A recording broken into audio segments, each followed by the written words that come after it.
Hello. If you are having trouble with the IXL topics for graphing absolute value functions, I'm going to go over the 5 different levels that are for graphing these functions. So when we graph absolute value functions, we need to figure out the vertex. So we talked about in class that our formula for absolute value, if it's in vertex form, is y equals a, which is the factor. Or if you want to relate it to linear equations, we can also relate it to the slope. We then have that multiplied by the absolute value of x minus h, which is the x value of our vertex, plus k, which is the y value of the vertex. So if I look at this first example, it is asking us to graph y equals -3 times absolute value of x. So we notice here right away that it's -3 and then the absolute value of x. There's nothing written behind it. It is -0 since there's no number for the h, plus 0 for our k. So that tells me my vertex is going to be at 0, 0. So you're going to graph a point at the origin. And then our factor is a is -3 over 1. We always like to convert it to a fraction since it is rise over run. Since it is 3, we would do our rise of 3. Now, since it is a negative, that means it's reflecting across the x-axis. So I'm going to go down 1, 2, 3, and I'm going to go positive right 1. So remember, for a negative factor, you're going to go only one of your movements is negative. So since I went down for my rise, I have to go positive right for my 1 for my run. And so in IXL, if you plot that second point, it automatically graphs your V for you, your absolute value. If you do it by hand, we remember that there's this axis of symmetry going through my x value for my vertex, and I would have to graph the reflection factor, which would be going down 3 and then left 1. And so then if you want, you would be able to, by hand, graph your absolute value equation and make sure you put arrows at the end bottom of each. All right, now looking at the second level for IXL graphing absolute value, we are going to be dealing with where there is a number. If you look at this example, we have a number inside the absolute value. Now, when we talk about the absolute value of a number, we are talking about how far it is from 0. So what I can do with this 3, if I want, is to pull it out in front of my absolute value. We know the absolute value of 3 is just 3.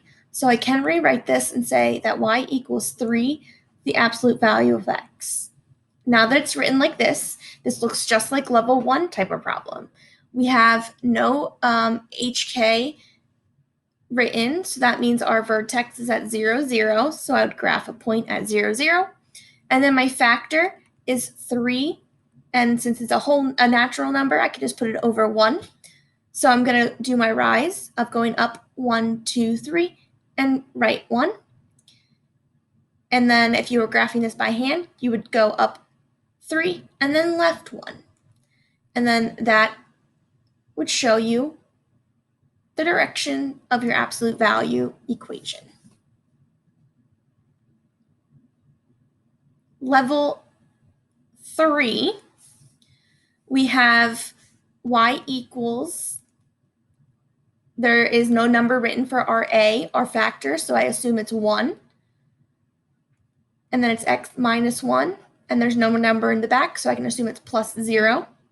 So my vertex, if I pull out, the number that they substituted in for x was a positive value because our sign did not change. So I have a positive 1 and 0 for my y value of the vertex.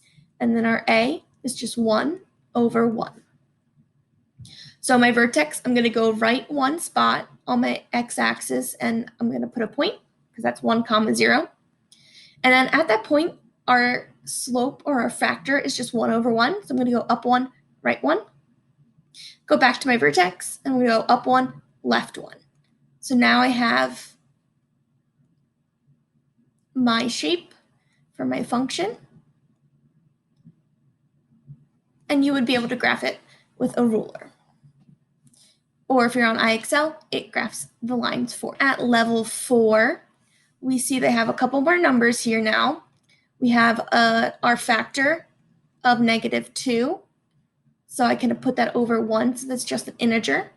The absolute value of x minus, if you notice, there's no number written, so I assume it's 0. And I have -6.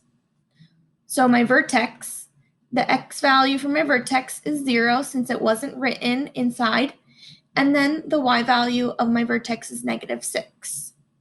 So I'm going to be at my origin. I'm not going left or right since it's 0, but I'm going to go down to -6, and that's where my vertex is. So I'm shifting vertically down 6 units. And then our factor is negative, so that tells me it's a reflection across the x-axis.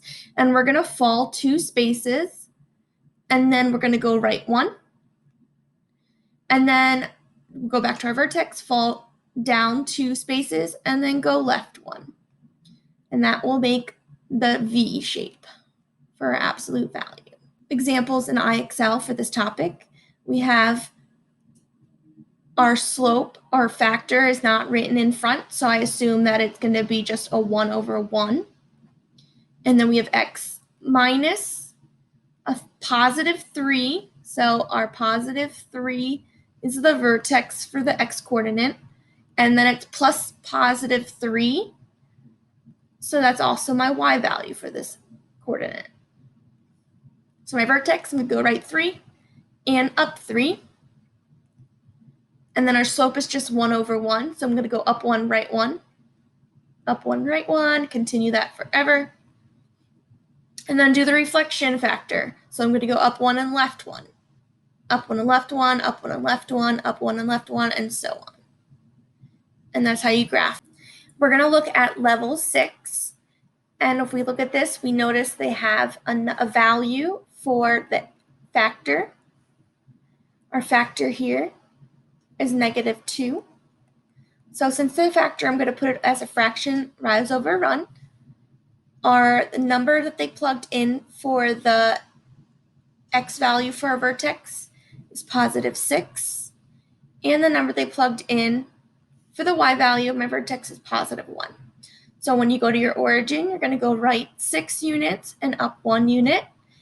And so I had a horizontal and a vertical shift for my parent function. And then our factor is -2. So that means we're going to reflect. So we're actually going to go down 2 and then right 1. Down 2 and right 1. And then you're going to do the reflection factor. So I'm going to go back to my vertex. I go down 2 and then the opposite left. Down 2, left. And then that is how you will graph this function.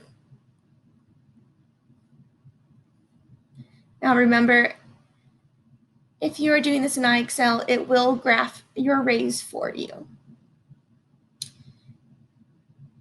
And once you get to level 6 and you get those correct, it will get you to a power score of 100, which means you will master the concept of graphing absolute value functions.